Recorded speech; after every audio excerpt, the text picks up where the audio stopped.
Never forget, it was some years ago. We were in Central Oregon as a family with the grandparents and playing and all that and riding bikes and swimming in the pool. And I'll never forget, there's certain moments in your life, they're just frozen in time. And there was a dear woman that we love very much, friend of Grace's, and new Christian. And something catastrophic hit her life, and I won't mention it. It was a horrific evil. And she was so distraught, she knew we were on vacation. She called, Pastor Mark, I'm sorry, I just need to talk. Okay, we love you. What happened? She tells me the terrible tale. And I said, okay, what can I answer? What question can I answer? She said, why would God do this to me? I literally started weeping on the phone. I remember I was on the back deck. I took the call outside so that the kids would not overhear. And I said, God is a good Father. God is not evil. He's good. What happened is evil. God doesn't do that.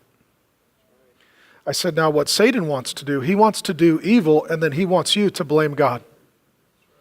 So that you are fighting with God rather than standing with God to fight against him.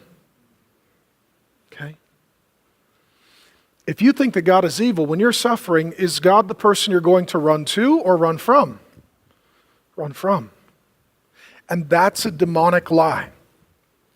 So Jesus says, it's woeful, Satan is at work, but it's wonderful, we're going to defeat him because we acknowledge and understand his working. Number 5, who can I teach? They come to him and they say, we have heard that the Christ lives forever. They are partly correct, partly incorrect.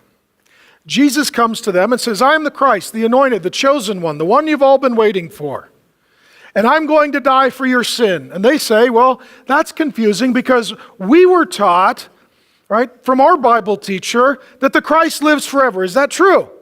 It's true. The Christ does live forever after he dies and rises. Then he lives forever. So they got the he lives forever. They missed the he dies and rises part. So this is an opportunity for Jesus to instruct, teach, correct them. Let me say this to you. When you are suffering, God can be teaching more than you've ever learned. And then there are others who are confused, and you now have a credibility to teach them what God has taught you. Okay? How many of you, there are things that you've been through and God has taught you things, and as you just say it, other people say, that's unbelievable. I didn't know that. Where did you learn that? I've never heard that. I was confused. I didn't even know that I didn't know that. See, that came through time with the Lord in a woeful season. You have an opportunity to take everything that you are learning and not only to benefit yourself, but to lovingly, humbly share it with others. And that's what Jesus is doing here. They're saying, here's what we think. And he's like, okay, I got to teach you some things. We got to correct this. And let me say this. People that are suffering have a higher degree of credibility. Right? Because they are proving what they've been learning. They're proving what they've been learning.